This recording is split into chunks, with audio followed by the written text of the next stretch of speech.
안보를 권력의 도구로 삼은 죄 끝까지 책임을 물어야 합니다. 지난 금요일 윤석열이 비상계엄의 명분을 만들기 위해서 북한의 무인기를 투입한 혐의로 징역 30년을 선고받았습니다. 헌정사상 처음으로 전직 대통령에게 일반 이적죄 유죄가 인정된 판결입니다. 국민의힘은 이 판결과 관련해서 침묵하는 이유가 무엇일까요? 동의한다는 뜻으로 이해해도 되겠지요? 법원은 국가안보와 국토방위를 위한 작전이 아니라 비상계엄 상황을 만들기 위한 작전이라고 판단했습니다. 대통령에게 부여된 국군 통수권과 계엄권은 국가와 국민을 지키기 위한 권한입니다. 그 권한이 정치적 위기를 모면하고 권력을 지키기 위한 수단으로 쓰였다면 그 자체로 헌정 질서에 대한 중대한 배신입니다. 안보는 권력자의 것이 아닙니다. 군은 개인의 정치적 이해를 위해 동원될 수 있는 조직이 아닙니다. 국민의 생명과 한반도의 평화를 권력 유지의 도구로 삼은 일은 어떤 이유로도 용납될 수 없습니다. 이번 판결은 12.3 내란의 본질이 무엇이었는지 다시 분명하게 보여주고 있습니다. 국민을 지켜야 할 권력이 오히려 국민을 위험에 빠뜨리고 헌법을 소외할 자리가 헌법을 흔드는 출발점이 되었습니다. 아직 끝난 것이 아닙니다.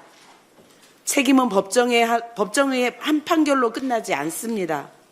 다시는 어떤 권력도 안보를 사유화하고 군을 정치의 도구로 삼지 못하도록 제도적 장치도 단단히 세워야 합니다.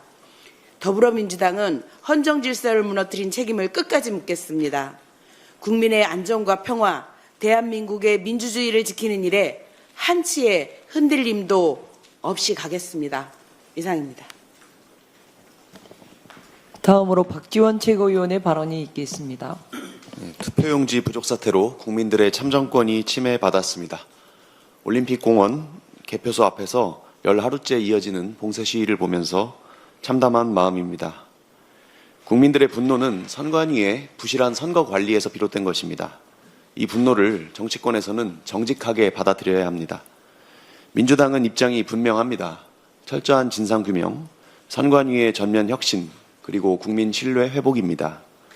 투표용지의 인쇄와 배정, 수급관리, 현장 대응, 보고체계, 어디에서 문제가 생겼는지 국민 앞에 낱낱이 밝혀야 합니다. 위법과 직무유기가 확인되면 지위고하를 막론하고 엄정한 책임을 물어야 합니다. 그런데 이 중대사안을 정략적으로 악용하려는 움직임도 있습니다. 국민의힘 장동혁 대표는 특별법을 통한 전국 단위 재선거를 거론하고 있습니다.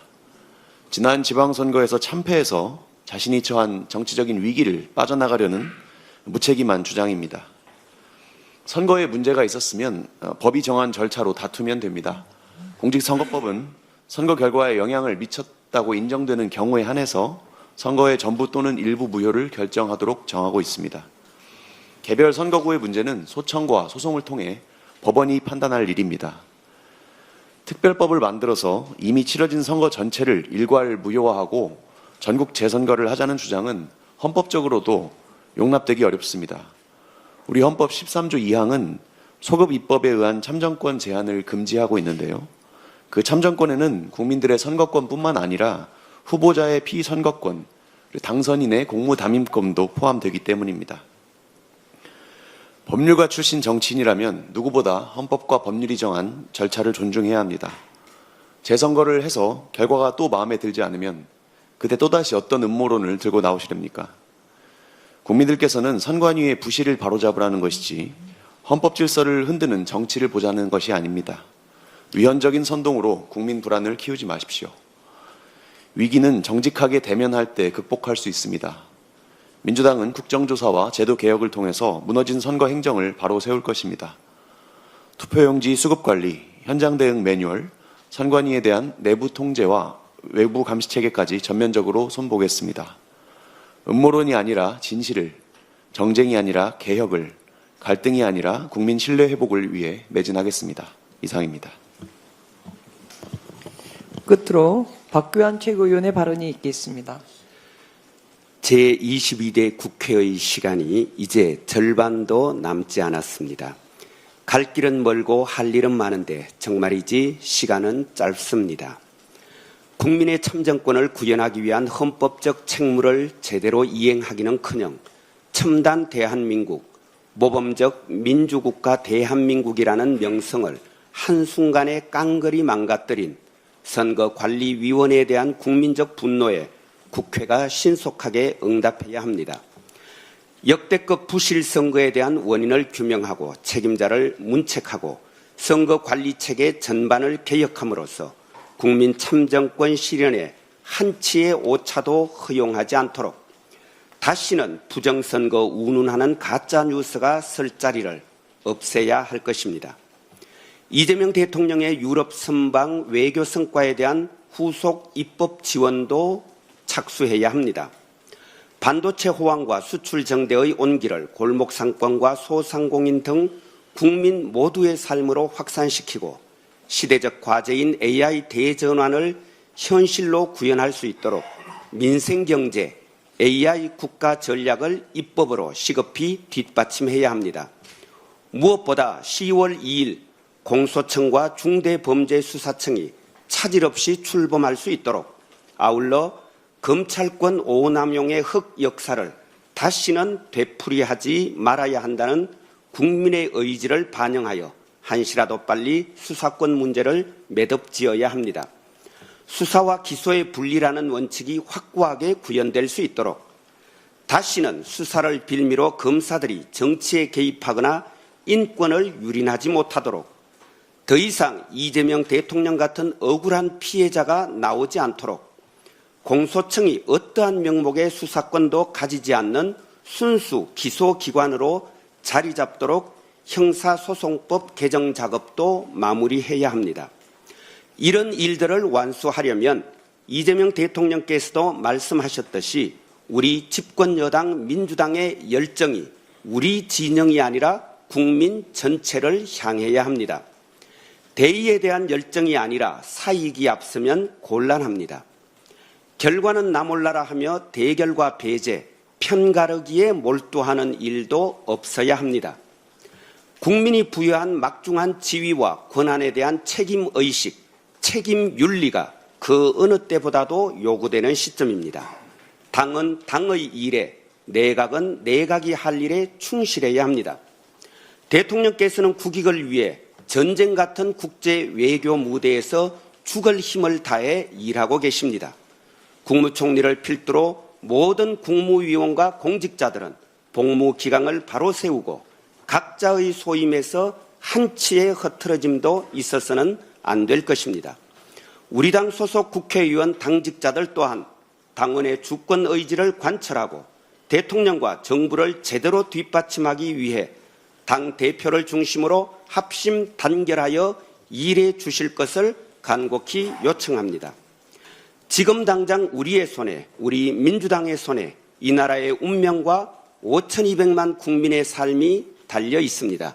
정말이지 지금은 일해야 할 때입니다. 대통령님 말씀대로 더 크게, 더 넓게, 더 멀리 보며 더 많은 국민과 함께 앞으로 전진하는 민주당이 되어야겠습니다. 고맙습니다. 이상 발언을 모두 마치고 네, 요즘 한병도 원내대표께서 정말 여러 가지 일 열심히 잘 하고 계신데요. 특히 더 힘든 시기를 맞이하는 것 같습니다. 의원님들 상임위 배치 문제 때문에 굉장히 고생을 많이 하시고 계십니다. 그래서 공개적으로 제가 좀 부탁을 드릴까 합니다.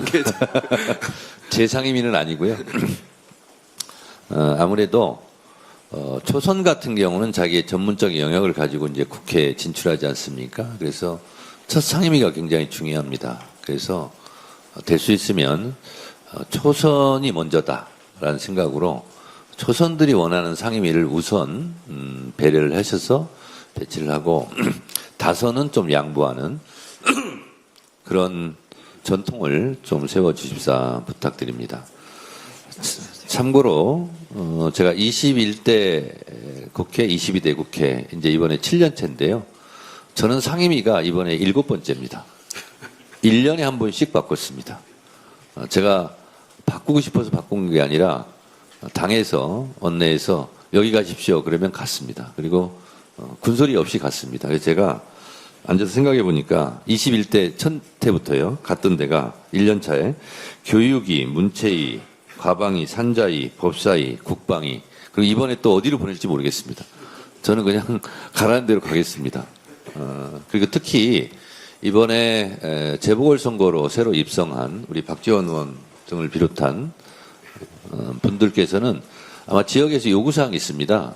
여기 갔으면 좋겠다. 그래서 우리 박지원 최고 같은 경우 선거 과정 속에서 이원택 도지사 당선인이 농해 수위를 했는데 거기 안 가고 다른 데 가는 거 아니냐 이렇게 또 많은 민원을 받았다는 거예요. 그래서 특히 이번에 새로 입성한 초선 의원 재보궐선거로 입성한 의원들이나 또 초선 의원들 같은 경우는 상임위 문제로 굉장히 좀 어려움을 겪는 경우도 많이 있는 것 같습니다. 그래서 원내대표께서 어렵겠지만 초선을 좀 먼저 배려하는 그런 상임위 배치를 하고 다선들은 또 경험도 많으니까 그런 역량이 충분히 있습니다. 그래서 그렇게 배려를 해 주십사 당대표로서 초선 의원들을 대표해서 제가 공개 부탁을 드립니다. 그렇게 해 주시겠습니까? 네, 대표님 말씀 취지 잘 반영해서요.